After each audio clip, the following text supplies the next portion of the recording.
Qual a chance de Zaniolo, atacante italiano, pintar em Flamengo ou Palmeiras?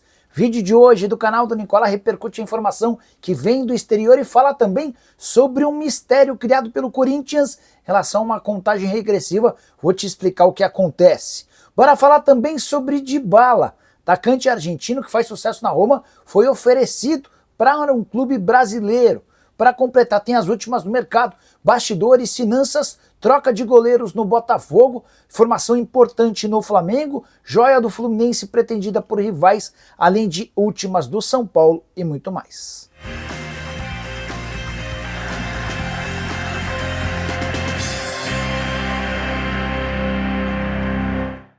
Fala aí pessoal, sou Jorge Nicola, bem-vindos a mais um vídeo do canal, sempre bom ter vocês por aqui. Queria lembrar sobre o meu grupo do Telegram, absolutamente gratuito e com dicas especiais para vocês.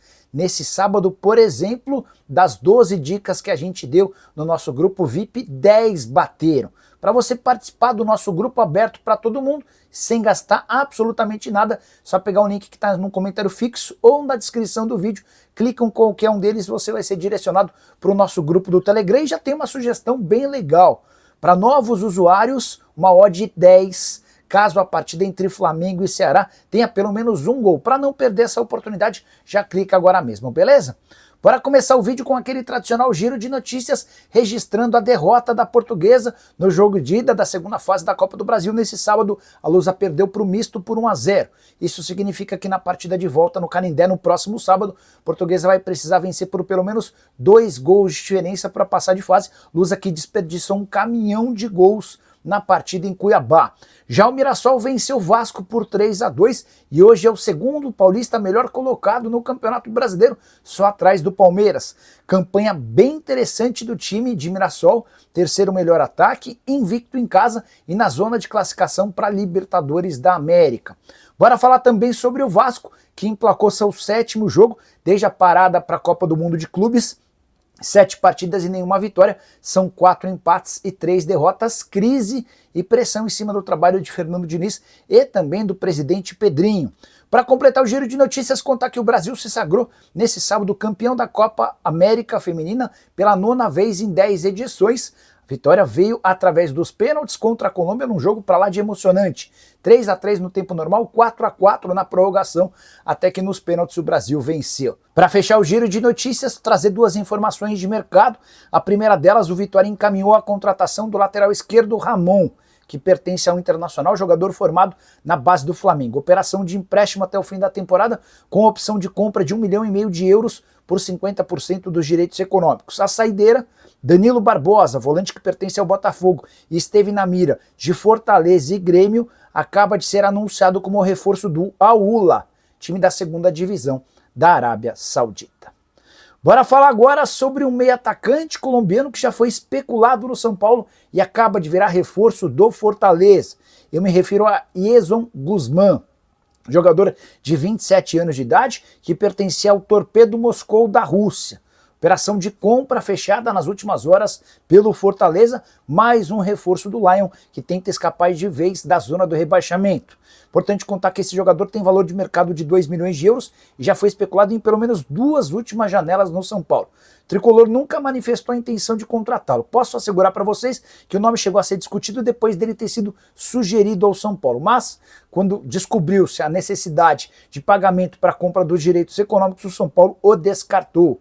Na temporada passada, a sua primeira, jogando no futebol russo, o Guzmán marcou 5 gols em 11 partidas. Jogador que havia se destacado muito com a camisa do Tolima no futebol colombiano. A última temporada dele por aqui, em 2024, de 44 jogos, 18 gols e 9 assistências.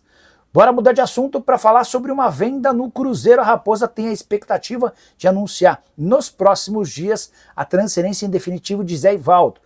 Zagueiro que pertence ao Cruzeiro está emprestado ao Santos, mas interessa a clubes da Arábia Saudita. A pedida da Raposa, $1 milhão, ou cerca de 5,5 milhões de reais, por 70% dos direitos econômicos. Zé Ivaldo, que perdeu espaço no Cruzeiro e não tem conseguido jogar no Santos, o Peixe já demonstrou a intenção de devolver o atleta para a Raposa.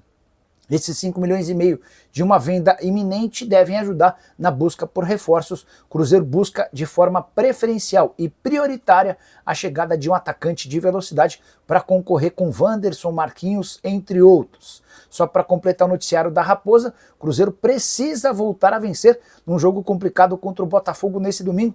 Cruzeiro que vem de 3 tropeços consecutivos, foram 2 empates contra Corinthians e CRB e a derrota em casa para o Ceará. Preciso te apresentar agora uma joia do Fluminense pretendida por Botafogo e Vasco. Eu me refiro a Agner, 20 anos de idade, meio atacante, que estava emprestado ao Palmeiras. No Verdão até tem bons números, mesmo sem ter conseguido ser titular. Pelo Sub-20 foram 20 partidas com 8 gols marcados, importante. Ele era mais reserva do que titular, até por isso o Palmeiras decidiu não exercer a opção de compra, avaliada em $1 milhão por 50% dos direitos econômicos. O Agner foi devolvido ao Fluminense, que prefere vendê-lo para um clube do exterior do que correr o risco de ver o Agner fazendo sucesso no Vasco ou no Botafogo. A tendência é que nos próximos dias a gente tenha novidades sobre o tema. Só para completar em relação ao Flu, mais uma vitória, a segunda seguida do tricolor de Renato Gaúcho nesse sábado, triunfo por 1-0 em cima do Grêmio, com mais um gol marcado pelo Everaldo.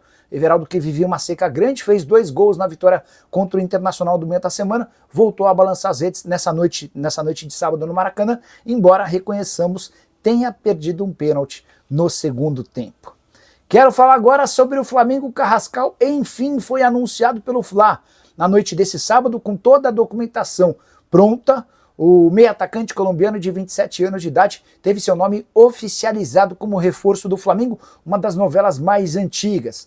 As primeiras conversas com Carrascal e Dinamo Moscou começaram no mês de maio. Existia a expectativa, inclusive, no Flamengo de que ele pudesse ser utilizado na Copa do Mundo de Clubes. Se dependesse do Carrascal, o jogador teria feito parte do elenco do Flamengo, que foi aos Estados Unidos. Mas o Dinamo Moscou sempre criava alguma dificuldade. Primeiro em relação a valores, depois em relação à forma de pagamento. O Dinamo também exigia garantias bancárias. Mais recentemente, queria fechar a compra do Rubens do Atlético Mineiro antes de liberar de forma oficial o Carrascal. No final das contas, nesse sábado, o martelo batido, o jogador vai vestir a camisa número 15 do rubro-negro e deve ficar à disposição a partir da próxima semana. É o sonhado jogador que pode chegar para disputar a posição com a Arrascaeta ou eventualmente até jogar ao lado dele.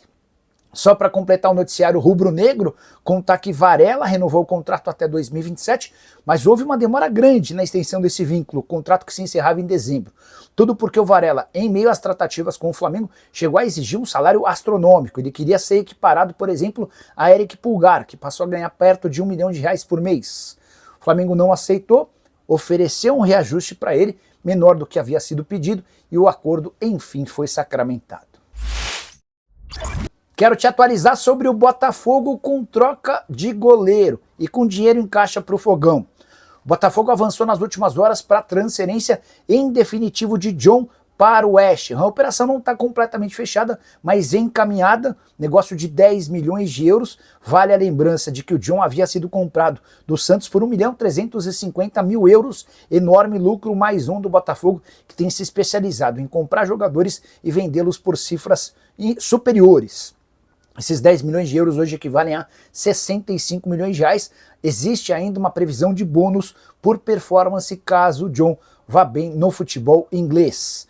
Só para completar, é importante contar que se o John está saindo, o provável substituto já tem nome e sobrenome: Carlos Miguel, aquele mesmo que fez sucesso com a camisa do Corinthians e havia sido vendido na temporada passada por 4 milhões de euros para o Nottingham Forest. Cheguei a contar para vocês que o Forest colocou o Carlos Miguel numa lista de atletas disponíveis pelo mercado. A ideia dos representantes do Carlos Miguel é encontrar um clube no Brasil, e hoje o clube com maior capacidade de investimento é justamente o Botafogo, que pode vender o John por 10 milhões de euros para contratar o Carlos Miguel por 4 milhões de euros, ficando ainda com um saldo de 6 milhões de euros. Estou para dizer para vocês que, apesar de gostar bastante do John, ainda acho o Carlos Miguel mais promissor. Uma dessas, essa troca com troco do Botafogo pode fazer com que o Fogão melhore ainda a condição do seu goleiro, que já era muito boa. Não podemos nos esquecer que John Textor, dono da SAF do Botafogo, e Evangelos Marinakis, dono do Nottingham Forest, se tornaram extremamente próximos e parceiros. O Marinakis, inclusive, aceitou emprestar dinheiro para que o Textor compre ou recompre o Botafogo do Eagle Football Club. Hora de falar sobre Dybala e essa história de que ele foi sugerido para clubes brasileiros. De acordo com Zero Hora, o atacante argentino de 31 anos de idade foi recentemente recomendado para os dirigentes do Grêmio. E essa consulta teria surgido depois que o Grêmio foi ao mercado pensando em nomes grandes, entre eles o de Roger Guedes. Confesso que fiquei surpreso com a notícia, até porque o Dybala acaba de renovar seu contrato com a Roma por mais uma temporada e está ligado ao clube da capital italiana até junho de 2026. Antes dessa renovação, o Dybala recusou uma oferta do Al-Qadisiyah da Arábia Saudita para ganhar 13 milhões de reais por mês. Difícil imaginar que o Dybala saia nesse momento da Roma, até porque há planos importantes da Roma em relação à utilização do atacante argentino, que na temporada passada disputou 36 jogos com 8 gols e 4 assistências, foram 26 jogos como titular, 10 como reserva. O que eu estou imaginando é que já existe uma conversa para que o Dybala, em fim de contrato daqui a um ano, se torne reforço gremista ou de algum clube no futebol brasileiro. Craque, muito acima da média no futebol nacional, cairia como uma luva nos principais clubes do Brasil. E aí, só para completar, registrar que em entrevista há algum tempo atrás, alguns anos atrás, ao Pilhado, o Dybala revelou que na sua infância lá na Argentina tinha o hábito de colecionar camisas de times de toda a América do Sul, e um amigo dele chegou a entregar para ele como presente uma camisa do Grêmio. Hora de falar sobre o Corinthians. Vou colocar fim a um mistério criado pelo Timão nos últimos dias. Os corintianos que estiveram recentemente na Neoquímica Arena se depararam com um cronômetro regressivo com uma série de números gigantes. Já deu para perceber que a contagem regressiva fazia referência a 1º de janeiro de 2030. Mas qual o motivo desse painel e dessa contagem regressiva? É sobre isso que eu quero tratar agora. O Corinthians criou um pacto para ter um futuro sustentável. E uma série de ações foram criadas para garantir solidez financeira para o Corinthians, para que em 2030 o Timão chegue saneado e capaz de investir mais do que todos os clubes de futebol no Brasil. Esse projeto vai ser apresentado com mais detalhes antes da partida contra o Fortaleza, marcada para as 4 da tarde desse domingo na Neoquímica Arena. Vai haver uma apresentação dos dirigentes corintianos e a gente vai entender mais detalhes. Mas essa contagem regressiva já dá para dizer que faz parte de um pacto para um futuro sustentável no Timão. Corinthians, que passa por enormes dificuldades financeiras, é hoje dono da maior dívida no futebol nacional, cerca de 2,5 bilhões de reais. Há uma série de ideias, entre elas de criar um fundo de investimentos para pagamento da Neoquímica Arena. Há também torcedores sugerindo a criação de uma SAF que envolva apenas torcedores do clube, enfim, uma série de debates, e a gente vai entender um pouquinho mais das estratégias dos dirigentes alvinegros a partir dessa tarde. Bora falar agora sobre Nicolo Zaniolo, atacante italiano de 26 anos de idade, que já brilhou com a camisa da Roma e tem sido especulado na Europa como possível reforço de Palmeiras e Flamengo. O nome do Flamengo foi primeiramente associado ao Zaniolo. Na Turquia, nas últimas horas, também colocaram o Palmeiras na parada. O Zaniolo é um atacante de lado de campo, que pode jogar como ponta direita ou ponta esquerda. Pertence ao Galatasaray da Turquia e está completamente fora dos planos do time turco. Inclusive, dá para dizer que o Galatasaray pede 10 milhões de euros, mas aceita ofertas menores para se ver livre do jogador que tem salário alto. Nos últimos anos, uma série de empréstimos deram a demonstração de que o Galatasaray não tem a intenção de ficar com o jogador. Mais recentemente ele foi consultado pelo Torino e pelo Benfica, ainda sem propostas oficiais. O que eu posso contar para vocês é que um time da Arábia Saudita topou comprá-lo, pagando um caminhão de dinheiro, mas o Zaniolo disse que não tem a intenção de se mudar para a Arábia Saudita. Sobre Palmeiras e Flamengo, nenhum dos dois clubes confirma o interesse. O rubro-negro afirma que o alvo para a ponta era Samuel Lino, recentemente contratado. Já o Palmeiras entende que com a chegada de Ramon Sosa está satisfeito na busca por atacante de lado de campo. A prioridade nesse momento é achar um volante e, eventualmente, se pintar uma boa oportunidade de mercado, mais um jogador para o sistema defensivo. só para explicar um pouquinho sobre a situação do Zaniolo, atleta que disputou na última temporada emprestado à Fiorentina 13 partidas sem gol ou assistência. Ele havia sido revelado na própria Fiorentina, esteve na Inter de Milão, na Roma e no Galatasaray, que o comprou por 15 milhões de euros em 2022. Você conhece o Zaniolo? Gostaria de vê-lo jogando no futebol nacional? Já usa o espaço para comentário para registrar sua opinião. Só não esquece de deixar like, de se inscrever no canal. A gente volta assim que pintar notícia. Tchau!